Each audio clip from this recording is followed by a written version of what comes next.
Hey everyone, when teaching, I think something very powerful to the viewer is seeing something done consistently. And these kinds of things actually don't really exist in League very often since the game has so many variables. So I think it's extra powerful when teaching League. That being said, today I'm going to break down something I always do when I'm smurfing, every single game. We'll get into why it's only when I'm smurfing later in the video, there's an important reason for it. But I'm going to use a bunch of different games to show you how important this is, and see if you can tell what it is after the first two. All of these games are from a smurf in low gold or high silver. But let's jump into the first replay. In this game, I'm playing Ahri vs Zeri. At the start of the lane, I'm doing three important things. I'm autoing minions to make sure the first 3 CS don't die at the same time. If they die at the same time, I would have to use an ability to get them. Also, by constantly autoing, I'm pushing the wave. And lastly, notice when Zeri is going to walk up for last hit of her own, I'm standing here. I'm standing here because it puts me in range to land Q at basically max range when she walks up. Also, she can't hit me with her Q since minions block it. Because of that, I can land my Q on her easily like this. Sorry about that little lag spike. That's the only time it happens, but I wanted to show you guys my point of view so you could see my clicks and everything. But anyways, after that, my Q is down, so I'm just collecting last hits and constantly auto-attacking minions still, while staying behind my minion so Zeri can't hit me with Q. Then after collecting this one, I notice she's about to go for last hit, so I look to land Q again while she's doing that. I do auto, Q, then auto again to proc electrocute, then I kite back into my wave to avoid Zeri Q. Once I'm deep enough into my wave that she wouldn't be able to auto me back, I throw one more auto to close out the trade. I try to hit her with another Q on the next last hit, but I was a bit too slow, and then we both hit level 2. Now I go back to collecting some last hits, finishing off the melees. At this point, I have 4 ranged minions to her too, so I can look for a trade now. My minions will win the fight for me if she tries to go for any kind of extended trade, which is what Zeri wants compared to Ahri. Ahri does good burst with her rotation, while Zeri has extended damage. I walk up to Zeri knowing she has her E, so I didn't want to just throw Charm out, and as expected, she uses the E. As I go to collect this last hit, I try to predict Zeri to move up, which is what most high elo players would do there, but she went down. Landing skill shots on low elo players is harder than high elo, I'm sure you've all heard me say that before. But after missing, I grab the last minion there and throw a Q at Zeri before cutting back into my wave. The third wave arrives, so right away I throw a Q towards Zeri to maybe hit her, but my main target was the wave.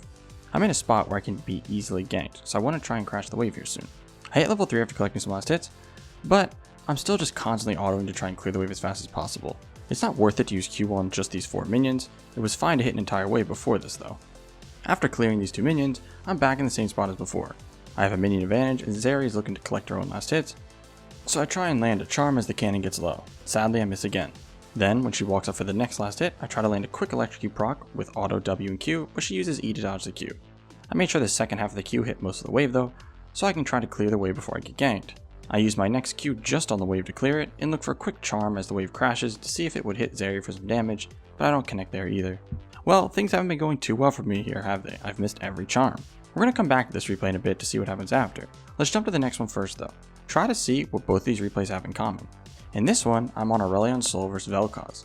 Right at the start of the lane as minions are walking up, I use my W to try and trade with Vel'Koz since I figured he would start W. A lot of Vel'Koz players would do that. But he shoots his Q, so I stop my W for the movement speed and disengage. Vel'Koz's starting Q is good for me, because with W, he could keep up with my push or outpush me. With Q, I can just avoid it by standing behind minions, and use my W to naturally push for me, while also trading with him like this. When my W is down, I still make sure the stars are hitting minions, and I eventually clear the wave without getting hit by Vel'Koz's Q. As the wave moves forward, this is when I want to look to trade, as Vel'Koz should never walk up here. Even if I get hit by his Q like this, it's still good for me as my minions will hit him. And as you can see, I win the trade really hard, as I can auto him and he can't auto me without my minions fully focusing him. As the next wave gets here, I use my stars to hit the wave. I know I'm 1 minion from level 2, so as soon as I hit it, I look to land Q on Vel'Koz since he was a bit too far up. Sadly I miss, and can't hit him with my W either, so I just use it on the wave.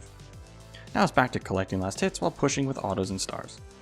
By constantly shoving the Vel'Koz in, he has to farm under tower, which not only gives me chances to harass him, but he also misses CS since it's much harder to last hit under tower. After clearing the second wave, I hit Vel'Koz with autos as he goes to last hit, just like before. For the third wave, I'm going to be 2 melee minions from level 3 instead of 1 minion on the second wave.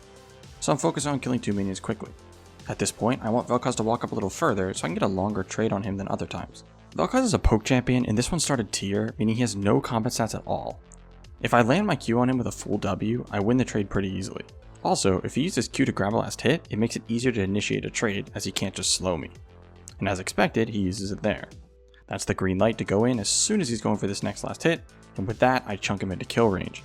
He needs to respect when his Q is down, but he's not used to being punished like this.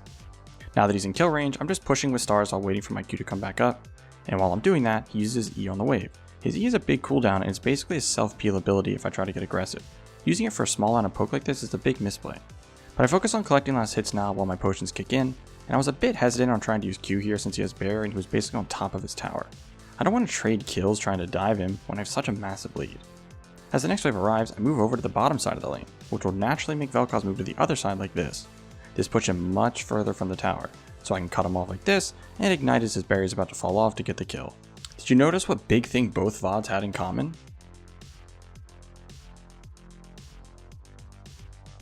Well, in this VOD, I didn't miss every ability and I ended up killing the Vel'Koz, but in the other VOD, I missed all my charms so I didn't get any lead.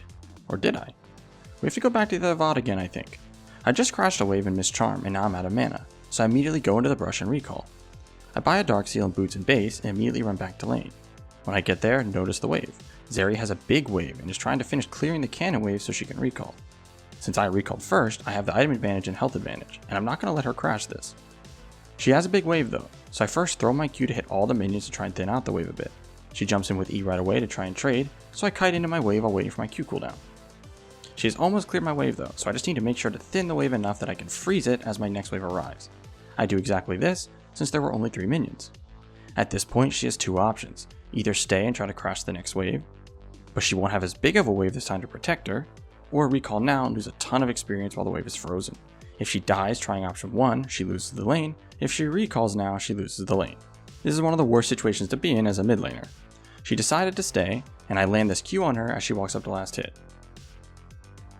After that Q landing, she's now in kill range, so I E flash and finish her for the kill. I couldn't land my charm on her before since it's low elo, so I just used flash to make it unmissable unless she flashed. Alright, so now did you notice what I did in both games that enables me to win, even when missing all my skill shots like in the Ahri game? It was pushing. In every single game that I play, I'm always trying to push. Pushing in the Ahri game gave me minion advantages to win trades, but I missed my skill shots. But it also gave me lane tempo advantage, which was basically just clearing the wave first and recalling first, so I could get back to lane before Zeri could crash her wave. In the second game, I had the minion advantage and level advantage, and I actually landed my skill shots, which led to a kill. I said at the start of the video that we would talk about why I only do this when smurfing. What I meant was, I do still try to push in 99% of games in high elo, but the enemy laner knows how strong this is just like me, so sometimes I can't get the push because of champion difference or if I mess up and lose trades. They are also trying to push every game.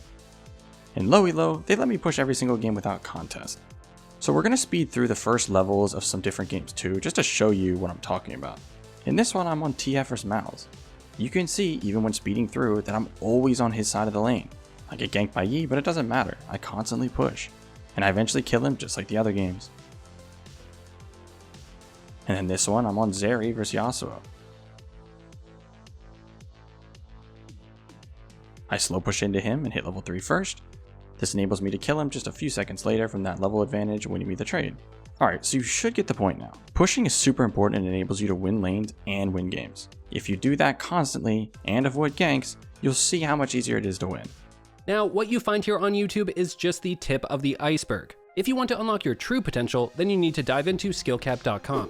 We have the largest catalog of League of Legends guides in the entire world, with over 1,500 guides and 350 unique courses.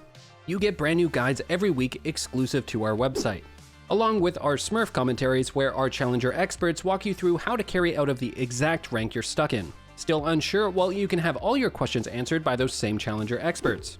Need one-on-one coaching? We got you covered with hand-picked coaches trained to the highest standard. Don't have time for that? Use Direct Pro, pick a past game you played, and within 24 hours get a personalized video from a top 100 challenger player breaking down exactly what you can do better. The best part, all of this comes with a rank improvement guarantee. If you don't climb at least 5 divisions while actively using SkillCap, you can claim a refund, no questions asked. So what are you waiting for? Head to skillcap.com and get the rank you've always wanted. Link in the description below.